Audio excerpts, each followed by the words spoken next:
اس نے کہا تیرے دین کی باتیں ہمارے دلوں میں اتر گئی ہیں، مگر ایک شک ہے، ہمیں طور کا جلوہ دکھا جس کا تو نے وعدہ کیا تھا۔ مصر فرعونوں کا ملک ہے۔ امرود درویش نے بلند آواز سے کہا، فرعون مر گئے مگر خدا نے مصر کی بادشاہی جس کو بھی دی وہ فرعون بنا۔ یہ مصر کی زمین کی، پانی کی اور مصر کی ہوا کا تاثیر ہے۔ جو کلمہ رسول پڑھتے تھے وہ بھی فرعون بنے۔ حضرت موسیٰ نے فرعون کی خدائی کو للکارا اور نیل کے پانی کو کاٹ کر دکھا دیا۔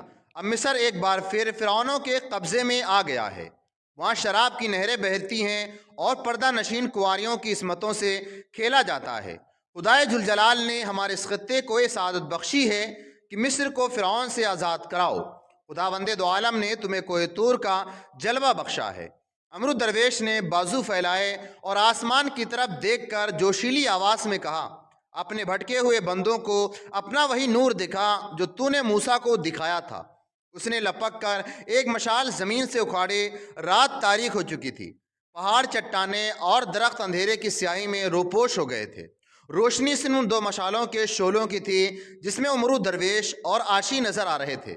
امرود درویش نے مشال اوپر کی اور ایک سمت اشارہ کر کے کہا، ادھر دیکھو، ادھر ایک پہاڑی ہے، تم اس پہاڑی کو نہیں دیکھ سکتے، اس کا جلد دیکھو۔ اس نے مشال اور زیادہ اوپر کر کے دائیں بائیں لہرائی۔ اس کے ساتھ ہی سامنے پہاڑی سے ایک شعلہ اٹھا اور ذرا سی دیر میں کم ہوتے ہوتے ختم ہو گیا۔ لوگوں کے منہ کھلے کے کھلے رہ گئے۔ حیرت زدگی نے ان کی زبانیں گنگ کر دی۔ اگر تم نے خدا کا اس جلوے کو بھی اپنے دلوں میں نہ اتارا تو شعلہ جو تم نے دیکھا ہے تمہارے سرسبز علاقے کو ریگزار بنا دے گا۔ امرود درویش نے کہا، میں اسے روک نہیں سکتا، اسے تم نے دعوت دی ہے۔ امرود درویش اپنے خیمے میں چلا گیا۔ عاشی نے لوگوں کو اشارہ کیا وہ چلے جائیں۔ لوگ وہاں سے جانے لگے تو ایک دوسرے کے ساتھ باتیں کرتے ہوئے گھبراتے تھے۔ ان کے دلوں میں کوئی شک نہیں رہا تھا۔ جب وہ خیمے سے دور نکل گئے تو ایک آدمی جو ان کے ساتھ تھا دوڑ کر آگے ہوا اور سب کی طرف منہ کر کے رک گیا۔ سب نے دیکھا وہ ایک گاؤں کی مسجد کا پیش امام تھا۔ ذرا رک جاؤ، امام نے بازو پھیلا کر کہا۔ سب رک گئے تو اس نے کہا، اپنے ایمان کو قابو میں رکھو۔ مسلمانوں، یہ جادوگری ہے جو تم دیکھ آئے ہو، یہ شعبدہ بازی ہے۔ رسول خدا کے بعد نہ کوئی پیغمبر آیا ہے نہ آئے گا۔ خدا ایسے گنہگاروں کے جلوے اور نور نہیں دکھایا کرتا جو اپنے ساتھ بے حیا لڑکیاں لیے پھرتے ہیں۔ یہ لڑکی نہیں، جن ہے۔ ایک آدمی نے کہا، جنات انسانوں کے روپ میں نہیں آ سکتے۔ امام نے کہا، جنات کسی انسان کے غلام نہیں ہو سکتے۔ مسلمانوں، اپنے عقیدے کی حفاظت کرو۔ سلطان صلاح الدین ایوبی فرعون نہیں، وہ خدا کا سچا بندہ ہے۔ اس نے پیغمبری کا دعویٰ نہیں کیا۔ وہ تمہارے مذہب کا پاسبان اور صلیب کا دشمن ہے۔ محترم امام، ایک آدمی نے کہا، کیا آپ پانی کو آگ لگا سکتے ہیں؟ اس کی نہ سنو۔ ایک اور آدمی نے کہا، یہ اپنی امامت قائم رکھنا چاہتا ہے، ہم نے جو دیکھا ہے وہ آپ دکھا دیں۔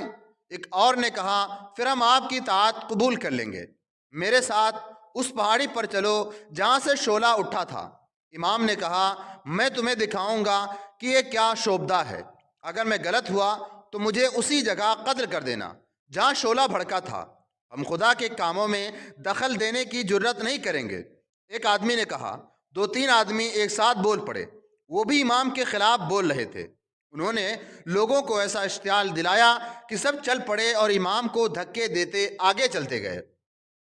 امام اکیلے کھڑا رہا۔ کچھ دیر وہاں کھڑا رہ کر امام اس پہاڑی کی طرف چل پڑا جس پر شعلہ اٹھا تھا۔